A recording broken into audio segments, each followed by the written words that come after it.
The next morning, Kim entered a wedding gown fitting shop carrying a paper bag. Approaching the receptionist, she inquired about returning a wedding dress for a refund. The receptionist asked to see the dress.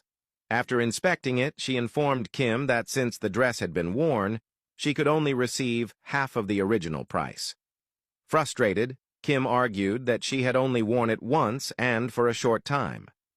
The receptionist stood firm, explaining that rules were rules, and the delay in returning it also played a factor. Reluctantly, Kim agreed to the half-price refund. As she waited, she looked around the shop reminiscing about the time she had been there with Sunjin, fitting her wedding dress. Those had been the happiest moments of her life.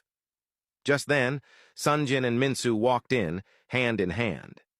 Kim quickly hid behind the curtains, watching them intently. As she remained hidden, Sunjin pulled Minsu closer, expressing how happy he was to be there with her. He told her he couldn't wait to see how she would look. Minsu smiled, sharing that she was just as happy. Holding her hand even closer, Sunjin spoke about how much he looked forward to their wedding and the life they would build together afterward.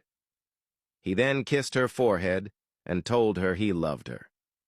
Blushing, Minsu responded that she loved him too.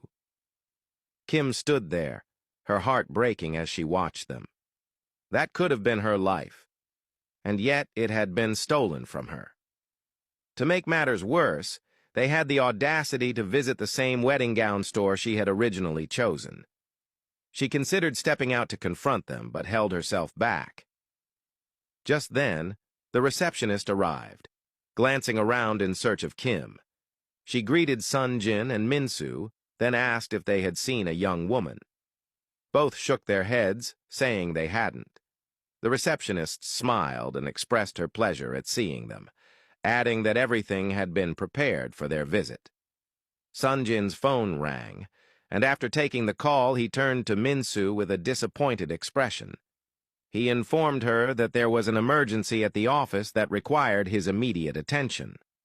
Pulling her close once again, he offered to stay since this was such an important day.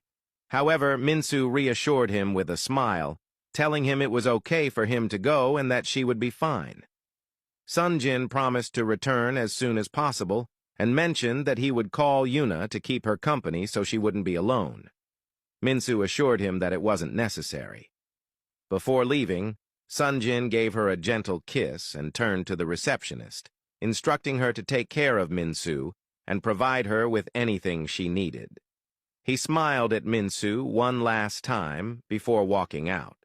The receptionist, still smiling, told Minsu that she was incredibly lucky and that she and Sunjin made a beautiful couple. Minsu thanked her, then took a seat as the receptionist went to confirm that everything was in order. Kim remained hidden, her gaze fixed on Minsu. A deep resentment burned within her. She regretted ever meeting her,